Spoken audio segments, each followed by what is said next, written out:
Donc bonjour à toutes et à tous, je suis Fanny Moraglia, la porte-parole de l'ISNAR IMG et j'ai le plaisir de présenter la remise du prix Varnet. Alors que ce congrès touche à sa fin, il est maintenant temps de découvrir la lauréate. Nous tenions à remercier l'ensemble des candidates pour leur participation à leur présentation orale. La gagnante a été sélectionnée sur une grille d'évaluation que le jury vous présentera. Vous pouvez en tout cas applaudir nos 5 candidates.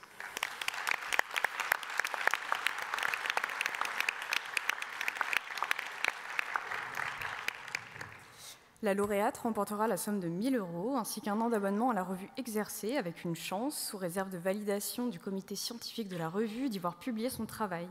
Elle repartira également avec un magnifique trophée réalisé par Violette Pertot, qui n'est pas présente pour le remettre en main propre, mais Ariane va nous lire un texte qu'elle nous a transmis. Alors, Violette Berthaud est une artiste plasticienne et peintre en 6e année de médecine à Toulouse. Elle s'excuse de ne pas avoir pu venir, devant préparer ses écosses. Je vais donc lire le mot qu'elle a voulu nous faire parvenir. Le trophée est donc ici. J'ai choisi d'illustrer le trophée par une expression simple qui représente, selon moi, fidèlement le généraliste. Avoir le cœur sur la main.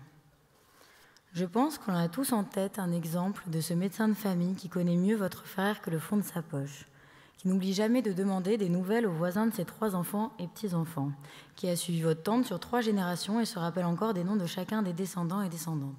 Comment mieux illustrer alors ce gardien de la santé qui œuvre contre la maladie dans l'intimité du chevet?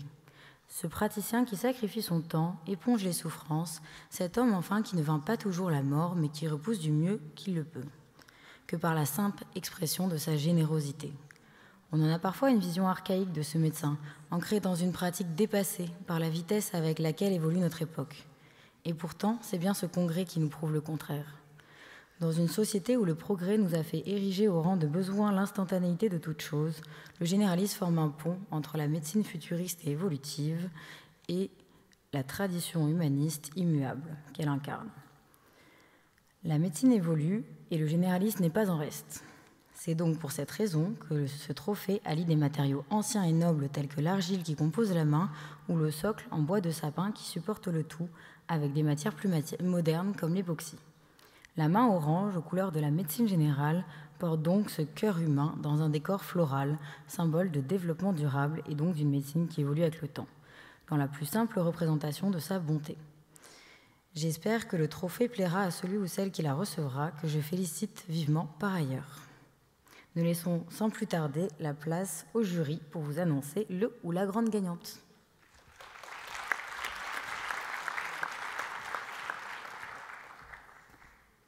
Avant de vous annoncer qui est l'heureuse gagnante, on tenait d'abord à remercier toutes les participantes pour leur investissement et la qualité des présentations qu'elles ont réalisées. Merci à toutes les 5.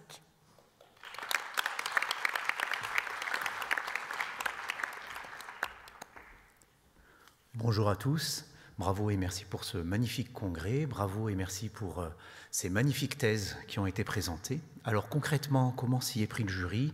Simplement après évaluation et des écrits et des présentations orales, nous nous sommes réunis et puis chaque membre du jury a désigné ses 2 coups de cœur au cours d'un tour de table. Les votes ont été particulièrement variés, c'est une réalité, ça souligne la qualité de chacune des candidatures. Je pense qu'on peut encore les applaudir.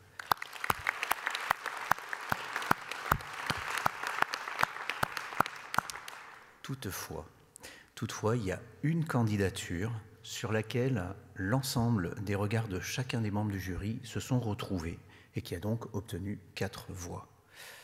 Avant de la révéler, je dois faire une précision importante par souci de transparence et d'équité. C'est que personnellement, j'ai été le dernier à dévoiler mes votes dans le tour de table et que même sans mon vote, la gagnante aurait été gagnante. Et je dis ça parce que j'ai le privilège d'avoir cette gagnante actuellement en ça se passe dans mon cabinet. Et il s'agit donc de... Donc la lauréate du prix pour son travail Donjon et prévention est Myriam Dergam. Félicitations à elle.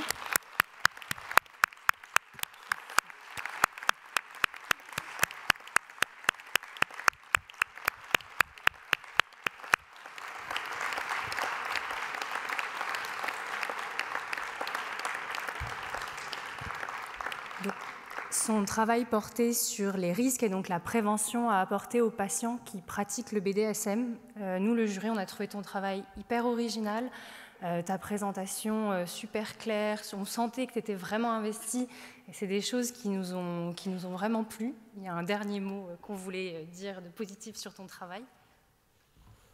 Donc, bonjour à toutes et à tous. Merci beaucoup pour la qualité de tous les travaux et du tien qui a été primé. Et nous avons tous, à la lecture de tous vos travaux, appris aussi, notamment sur le vôtre, qui nous a permis de découvrir un monde que l'on ne connaissait pas forcément et d'aborder le repérage, la prévention par rapport à une sexualité que, en tant que médecin généraliste, je pense nous devons explorer, ce que nous ne faisons pas forcément parce que nous avons nos tabous, nos représentations. Donc pensez à donner la suite à la thèse qui a été retenue. Pensez prévention, sexualité. N'hésitez pas à aborder la sexualité avec les patients, tout comme nous. Merci beaucoup et félicitations encore.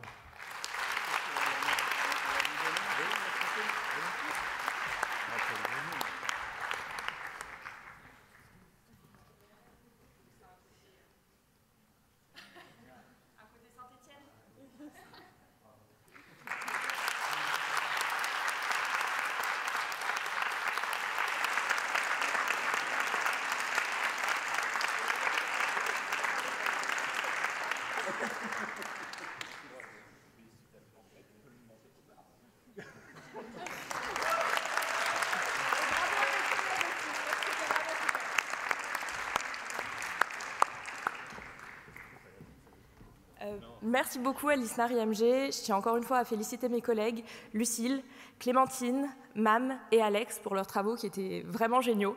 Et je pense qu'on méritait tout le prix, mais voilà, notre jury a eu la difficile tâche de délibérer. Merci aussi à la faculté de médecine de Saint-Étienne et au département de médecine générale qui m'a toujours soutenue dans mes recherches. Et je vous encourage à postuler pour ce prix, mais aussi à être fiers de vous, à être fiers de vos thèses, à être fiers de ce que vous faites en médecine générale, parce que finalement, on fait vraiment le plus beau métier du monde. Merci.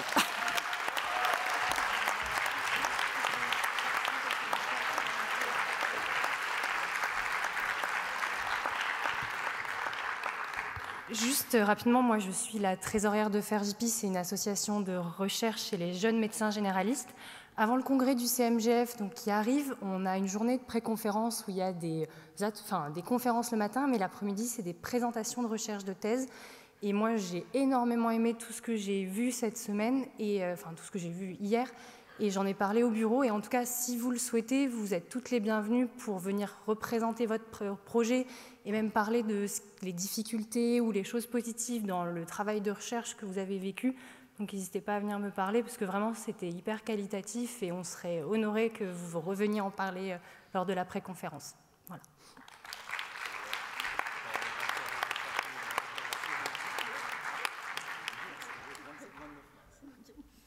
Et pour rappel, les dates du CMGF sont le 27 au 29 mars. Donc merci à toutes celles qui ont participé, encore une fois. Donc c'est la fin du prix Varnet 2025. Pourquoi pas vous, l'an prochain, que vous soyez toujours interne, médecin généraliste diplômé non thésé ou médecin généraliste diplômé thésé l'année précédente, donc cette année 2025. N'hésitez pas à participer. Et je laisse maintenant la place à notre chargé de mission congrès, Maxence Rochat, et notre président, Bastien Bayeul, pour clôturer ce congrès. Merci.